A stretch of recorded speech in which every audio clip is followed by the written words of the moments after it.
화려한 네온사인과 빽빽한 빌딩 숲, 모든 것을 갖춘 듯한 도시 도쿄. 그 속에서 한 여자는 누구보다 성공한 삶을 살고 있었습니다. 하지만 어느 날 모든 걸 버리고 사라져 버렸습니다. 사람들은 그녀가 미쳤다고 말했습니다. 안정된 커리어, 가족, 친구, 화려한 일상. 그녀는 그 모든 걸 두고 단 한 장의 비행기 표만 들고 떠났습니다. 목적지도 계획도 없이. 그리고 그렇게 도착한 곳은 낯선 나라의 작은 시골 마을. 도쿄에서는 상상조차 할 수 없던 그곳에서 그녀는 뜻밖의 사건들과 마주하게 됩니다. 그저 도망치듯 시작한 여행은 곧 그녀의 인생을 완전히 뒤흔들어 놓는 거대한 전환점이 되었죠. 왜 그녀는 돌아가지 않았을까요? 그곳에서 무슨 일이 있었길래 모든 거리를 위험해도 그곳을 선택했을까요? 그리고 과연 그녀가 찾은 진짜 행복의 정체는 무엇이었을까요? 지금부터 충격적이면서도 따뜻한 이야기가 펼쳐집니다. 마지막까지 함께 하신다면 여러분도 어쩌면 새로운 삶의 용기를 얻게 될지도 모릅니다. 이제 그녀의 놀라운 여정을 따라가 보시죠.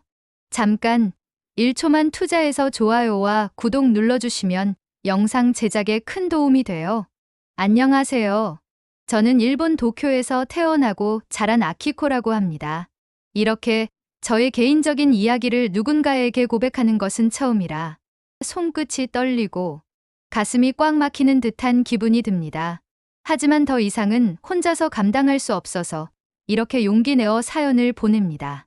저는 도쿄 중심에 있는 대기업에서 전략기획팀 팀장으로 근무하며 사회적으로 성공한 사람이라는 평가를 받아왔습니다. 매일 아침 일찍 일어나 고급 정장을 갖춰 입고 바쁜 일정 속에서 수십 개의 메일을 처리하고 연이은 회의와 보고를 이어갔습니다. 출근길 지하철 안에서 사람들의 부러워하는 시선을 느낄 때면 저는 그저 성공한 아키코라는 이미지를 지키기 위해 더 완벽해야 한다는 부담감을 더욱 짊어졌습니다. 회사에서는 항상 최고의 성과를 기대했고 동료들은 경쟁자로만 느껴졌습니다. 점심을 함께 먹어도 진심 어린 대화는 없었고 회식 자리에서도 웃음 뒤에는 서로를 견제하는 날선 기류가 감돌았습니다.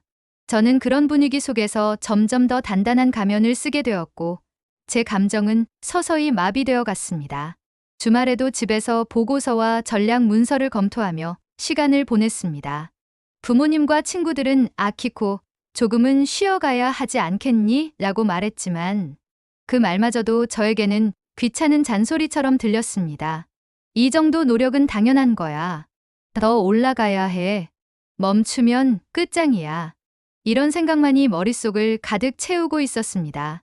그러던 어느 날 중요한 발표를 마치고 회사 로비를 걸어 나오는데 벽에 비친 제 모습이 눈에 들어왔습니다. 고급 정장에 윤이 반짝이는 구두, 단정한 헤어스타일. 그 모든 것은 완벽했지만 그 속에 담긴 제 표정은 공허하기 짝이 없었습니다.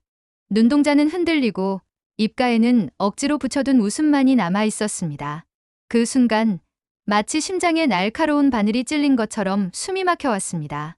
그날 밤 집에 돌아와 소파에 털썩 주저앉았습니다. 아무도 없는 거실은 너무나 적막했고 식탁 위에는 며칠 전 먹다 남은 샐러드가 시들어 있었습니다.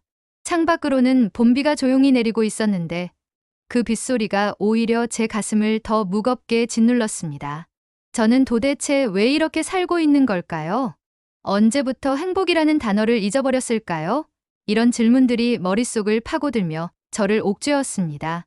손에 쥔 찻잔은 이미 차갑게 식어 있었고 그 안에 비친 제 얼굴은 더욱 초라했습니다.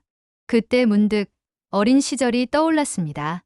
유치원 졸업식 날 제가 만든 꽃목걸이를 목에 걸고 부모님 앞에서 해맑게 웃던 그 작은 아이는 어디로 사라져 버린 걸까요? 머릿속에서 떠나야 한다는 목소리가 점점 더 크게 울리기 시작했습니다.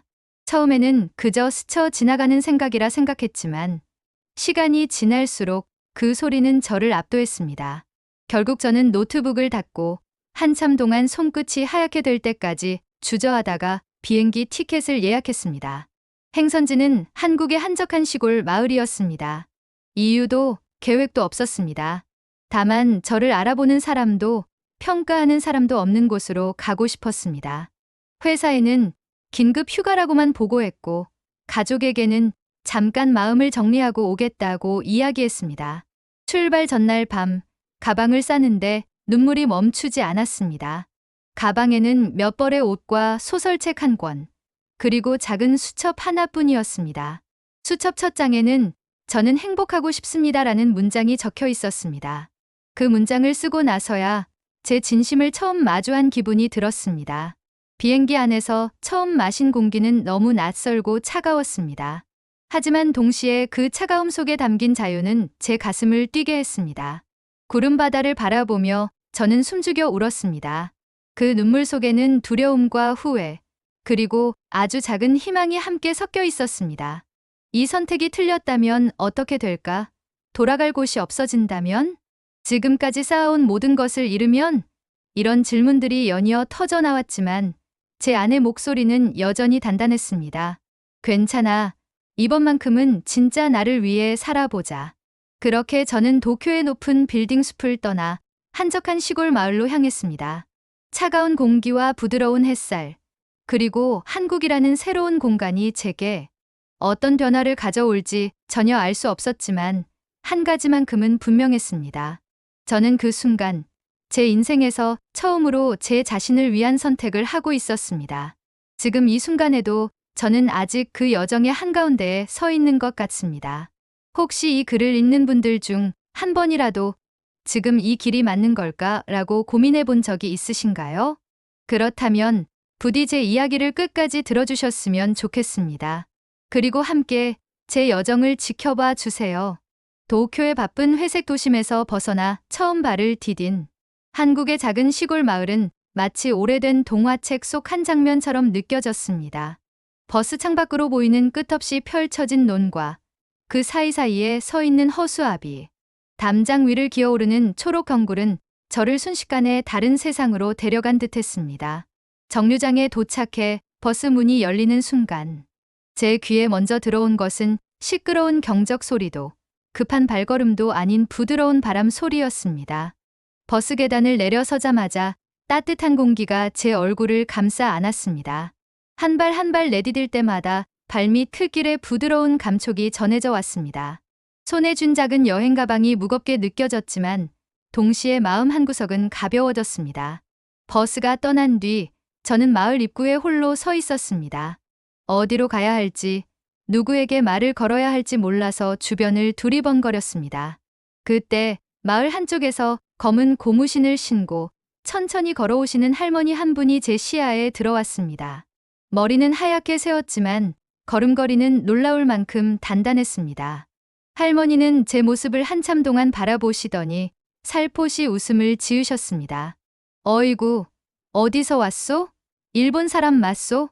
저는 깜짝 놀라 준비해 온 한국어 문장을 떠올리며 입을 열었습니다.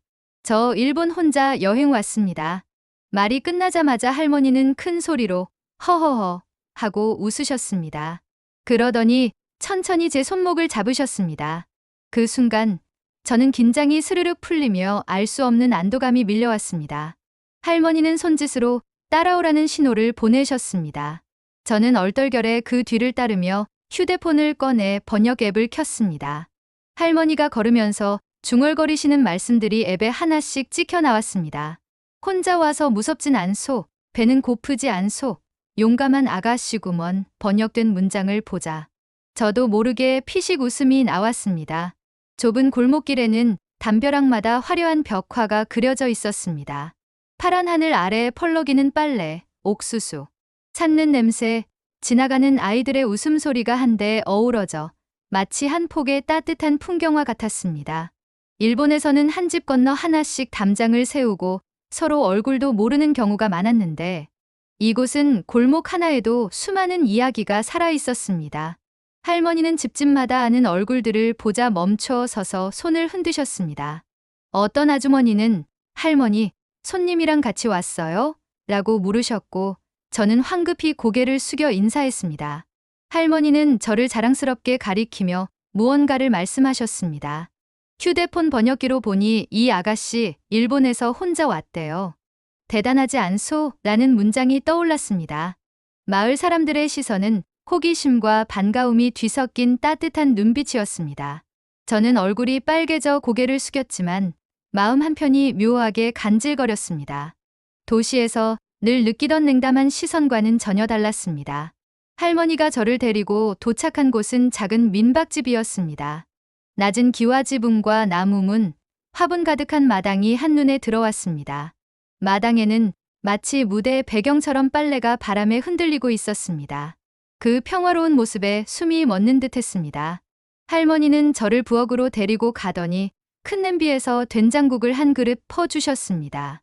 저는 두 손으로 그릇을 받으며 준비해 온 한국어 문장 중 하나를 떠올려 감사합니다.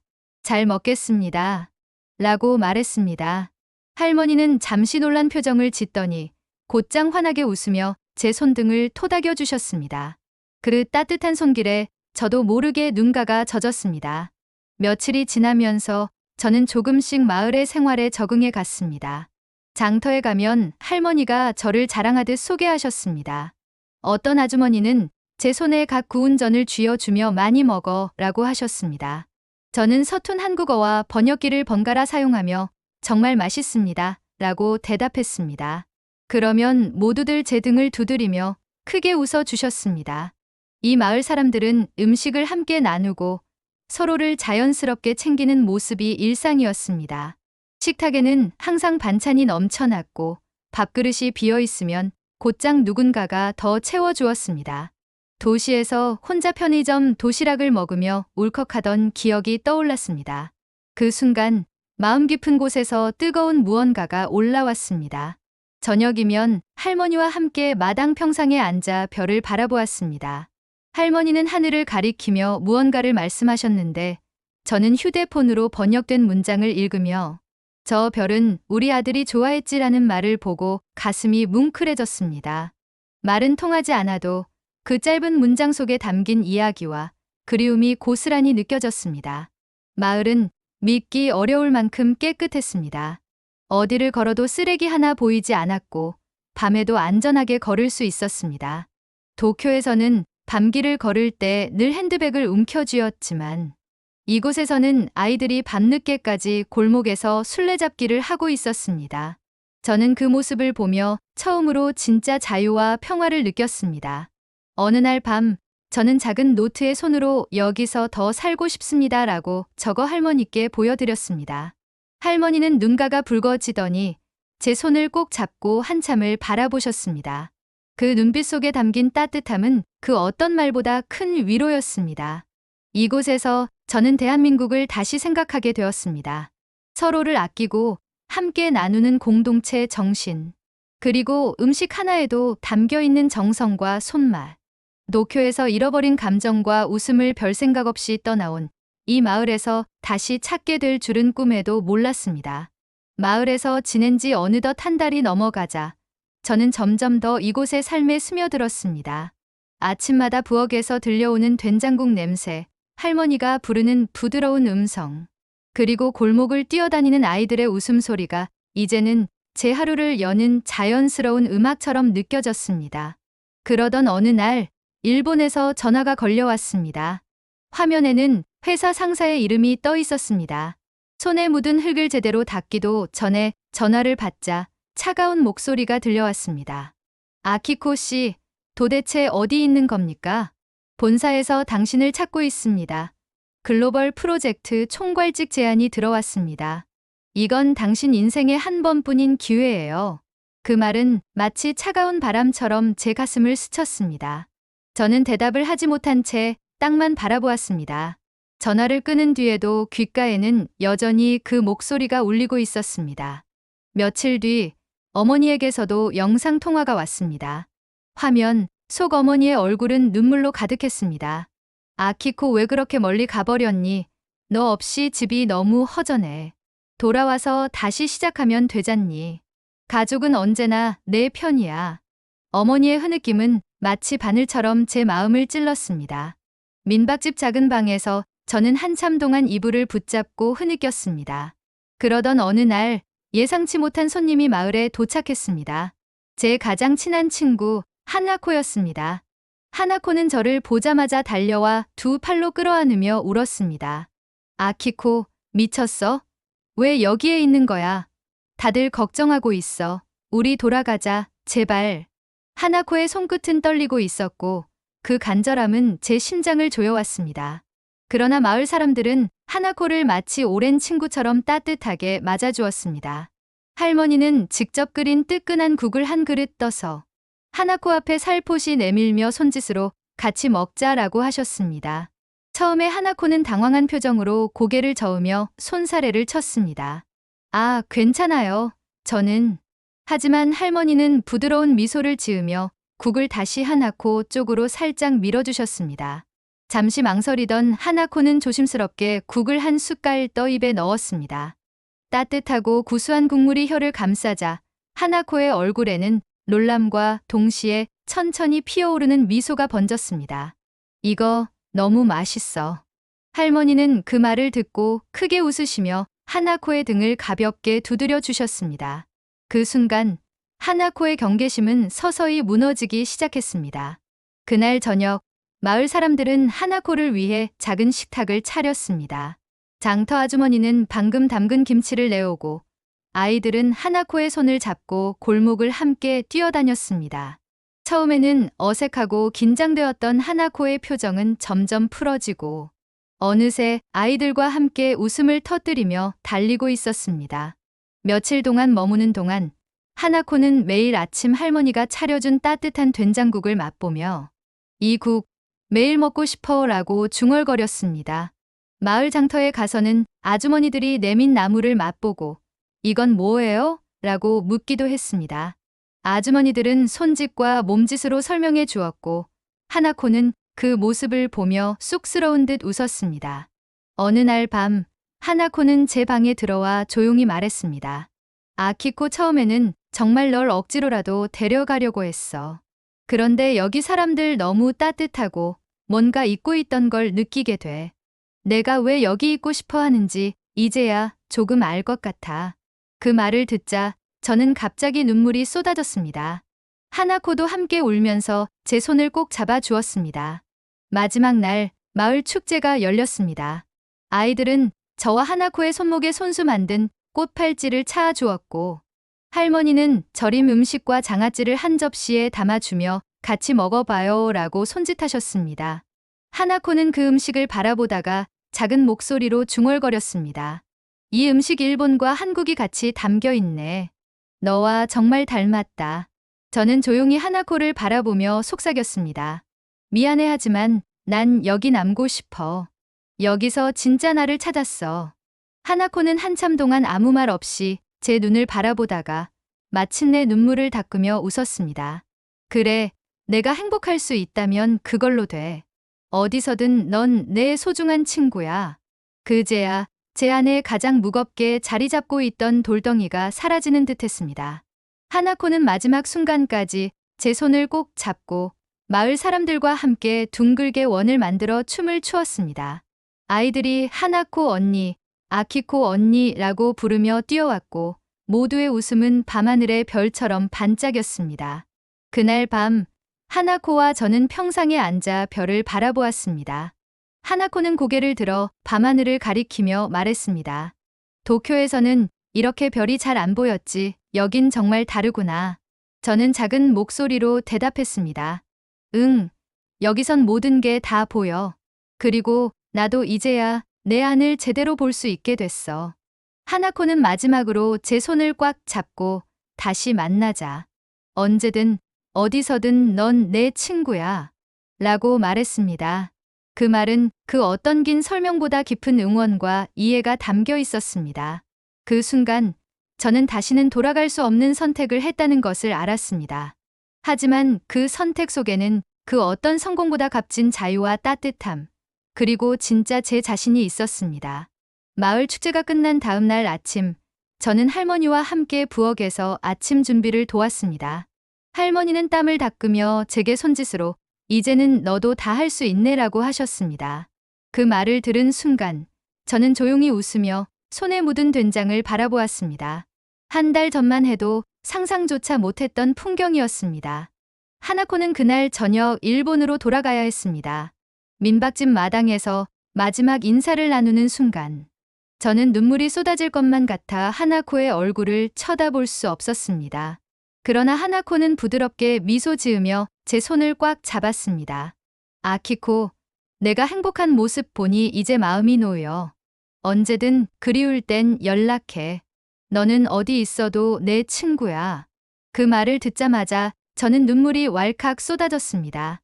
하나코는 제 머리를 쓰다듬어 주며 마지막까지 잘 살아야 해라는 말을 남겼습니다. 하나코를 배웅한 뒤 저는 할머니와 함께 축제 때 남은 장아찌를 정리했습니다. 그 장아찌는 일본식 절임과 한국식 장아찌를 함께 담근 것이었는데 예상외로 마을 사람들에게 큰 인기를 끌었습니다. 축제날 맛본 사람들은 이건 정말 새로운 맛이야. 일본과 한국이 한 접시에 담겼네 라고 감탄하며 웃었습니다. 며칠 후 마을 이장은 저를 찾아와 정식으로 제안했습니다.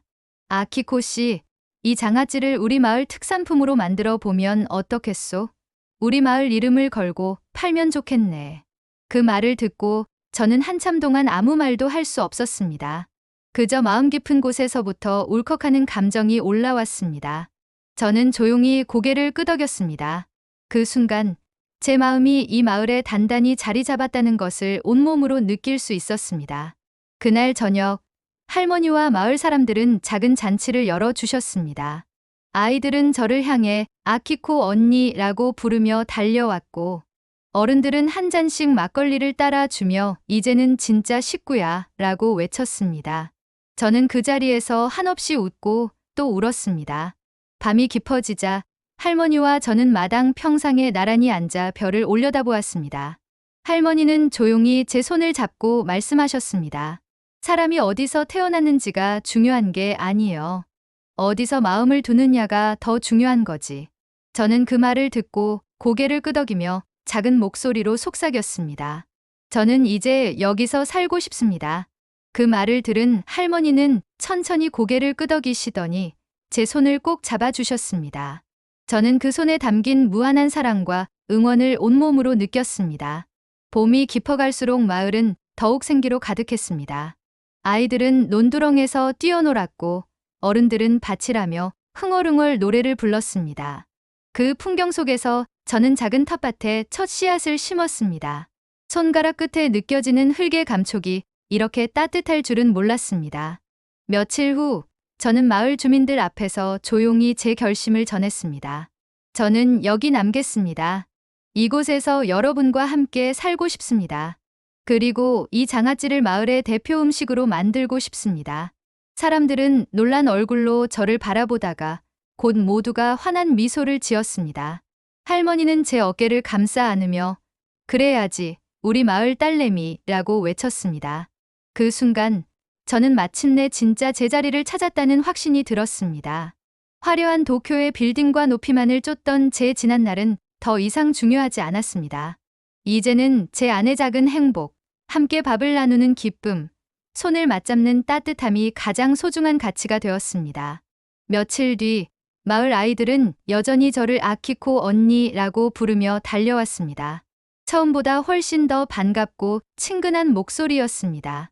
아이들이 제 치마를 붙잡고 까르르 웃으며 저를 끌고 가려 할 때마다 저는 그 손길 하나하나에서 진심 어린 애정을 느꼈습니다. 그 순간 가슴 깊은 곳까지 따뜻한 행복이 스며들었습니다. 이제 저는 더 이상 과거의 도쿄에서 살던 완벽한 아키코가 아닙니다. 지금 이곳에서 부족하고 서툴지만 진짜로 웃고 진짜로 울 수 있는 새로운 제가 되었습니다. 혹시 이 이야기를 읽는 분들 중 아직도 스스로의 뿌리를 찾지 못해 방황하는 분이 계시다면 말씀드리고 싶습니다. 진짜 행복과 가족은 정해진 틀 속에서 주어지는 것이 아니라 스스로 선택하고 심은 뿌리에서 피어난다는 것을요. 저는 이제야 두 번째 봄을 맞이했습니다. 그리고 이 봄은 제 생애의 가장 따뜻하고 찬란한 계절이 될 것입니다. 오늘의 사연은 여기까지입니다. 오늘의 사연이 마음에 드셨다면 좋아요, 구독 꾹 눌러주세요. 다음에 더 감동적인 사연으로 여러분을 찾아가도록 하겠습니다. 시청해주셔서 감사합니다.